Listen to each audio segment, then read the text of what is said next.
तो हम लोग अनकन्वेंशनल प्रिपरेशन टेक्निक्स के बारे में बात कर रहे हैं और मैं एक बार फिर से रिपीट कर देता हूँ कि ये स्पेशली जो बैंक की प्रिपरेशन कर रहे हैं उनके लिए है।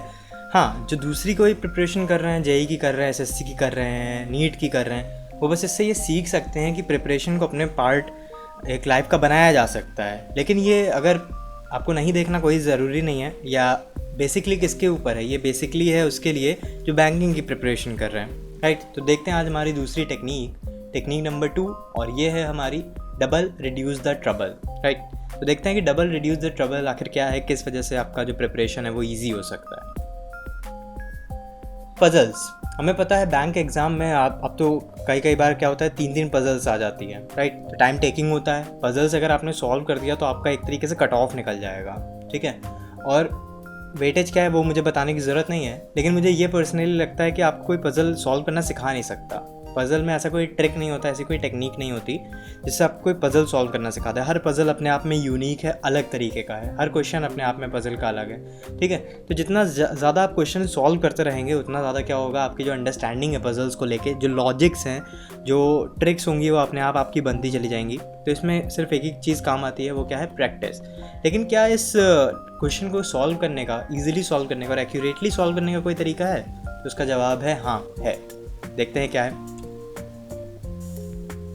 देखिए, अगर आप मैंने फिर से वही बात मैंने कहा कि अगर आप अपनी प्रिपरेशन मान लीजिए 2-3 महीने से कर रहे हैं, 4-5 महीने से कर रहे हैं, 1 साल से कर रहे हैं, 2 साल से कर रहे हैं, तो आप क्या होंगे, एक हाई लेवल पजल्स भी आप सॉल्व कर रहे होंगे। ठीक है, तो ये वीडियो आपके लिए नहीं है, आप अभी भी बंद कर सकते हैं। राइट, ये क्योंकि क्या होगा, आपने अपनी ट्रिक्स डेवलप कर ली होंगी, आपने अपने मेंटल मॉडल्स डेवलप कर लिए होंगे पजल्स को सॉल्व करने में, और उसके बाद अगर आप ये वीडियो देखेंगे और इसको इम्प्लीमेंट करने की कोशिश करेंगे तो आपका जो प्रिपरेशन है वो भी गड़बड़ा जाएगा।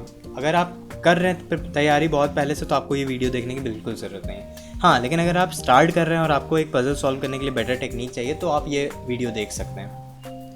अब जैसे ये आप क्वेश्चन देखते हैं, आपको पता ही होगा फ्लोर बेस्ड क्वेश्चंस आते हैं जिसमें कुछ फ्लोर्स होते हैं, उसमें आपको 1 से लेकर 7 या 1 से लेकर अब तो 9 भी आने लगे हैं फ्लोर्स, तो आपको उसमें कुछ फिल करना होता है। तो मैं ऐसे क्वेश्चंस में क्या करता हूँ, हमेशा क्या करता हूँ, 2 टेबल्स ड्रॉ करता हूँ। पजल में मेरी कोशिश यही होती है कि मैं 2 टेबल्स ड्रॉ करूँ और साइमल्टेनियसली फिल करता रहूँ। जल्दी जो भी डेटा पहले दिया हुआ है मैं उसको हर एक पॉसिबिलिटी के साथ क्या करता रहूँ, साइमल्टेनियसली फिल करता रहूँ। जैसे मान लीजिए पी, अगर कोई एक कंडीशन है और एक पर्सन पी है, वो फर्स्ट फ्लोर पे भी आ रहा है किसी कंडीशन से और वो 7th फ्लोर पे भी आ सकता है, तो मैं टेबल 1 में उसको क्या करूँगा, उसको टेबल 1 में मैं फर्स्ट फ्लोर पे रखूँगा और टेबल 2 में मैं उसको 7th फ्लोर में रखूँगा। राइट, अब आपको लग सकता है कि इससे क्या होगा, 2 बार लिखने का टाइम वेस्ट होगा और ज़्यादा टाइम कंज्यूम हो जाएगा। तो मैंने पहले ही कहा, लॉजिकल रीजनिंग या पूरी पजल्स में यही है कि आप कितनी ज़्यादा लॉजिक्स को डिड्यूस कर सकते हैं। कभी कभी ऐसा भी होता है कि एक पोजीशन, अगर पी ही मान लीजिए, पी की एक पोजीशन के लिए आपको हो सकता है 3 से 4 लॉजिक्स एक साथ आपको सोचना पड़ जाए कि अच्छा ये भी कंडीशन सेटिस्फाई होनी चाहिए, एक और होनी चाहिए, कोई और भी होनी चाहिए।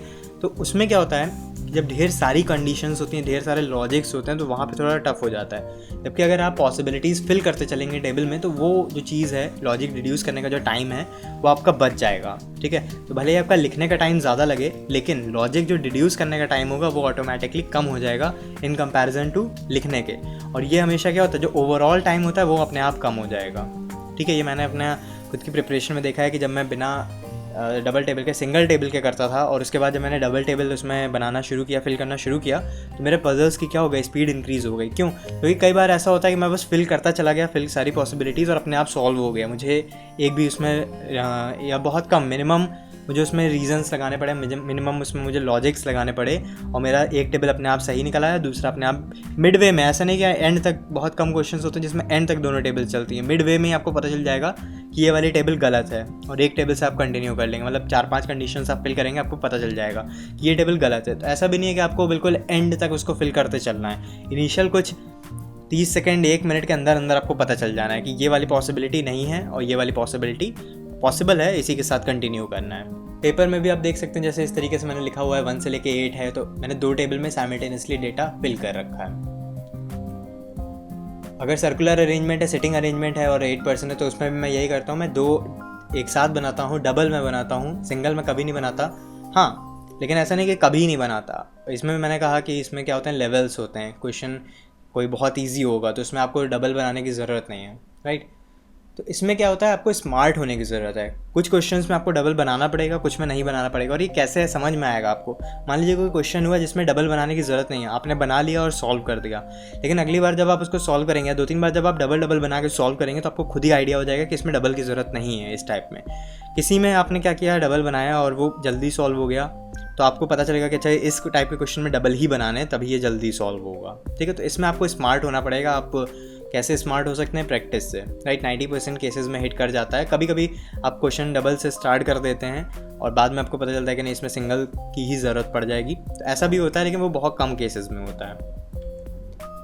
आप इसमें भी देख सकते हैं, मेरा जो प्लेलिस्ट है, मैंने अपने चैनल पे भी मैं पजल्स डालता हूँ, रीजनिंग पजल्स हैं, तो इसमें भी मैं डिस्कस करता हूँ कि अगर ये क्वेश्चन है, ना सिर्फ उसका सॉल्यूशन क्या होगा, बल्कि उसको अटेम्प्ट कैसे किया जाए।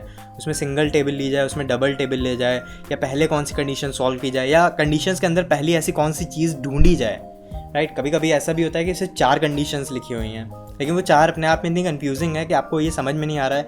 अब जाहिर सी बात है, 4 कंडीशन होगी तो डायरेक्ट डेटा उसमें नहीं होगा कि आप डायरेक्ट डेटा फिल कर सको। ठीक है, सब लोग यही कहते हैं कि पहले डायरेक्ट से स्टार्ट करो, जो डायरेक्ट डेटा मिल रहा हो, लेकिन अगर 4 कंडीशंस दी हुई हैं तो आप उसमें कहाँ से डायरेक्ट होगा। अब सब कुछ उसमें क्या होंगे, कंडीशंस होंगे, और वो आपको एनालाइज करना है। तो उसमें क्या ढूंढा जाए सबसे पहले कि हमारा क्वेश्चन ईजी हो जाए। ठीक है, तो मैं ये सब डिस्कस करता हूँ। अगर आपको देखना हो, वहाँ पे जाके पजल्स में भी देख सकते हैं।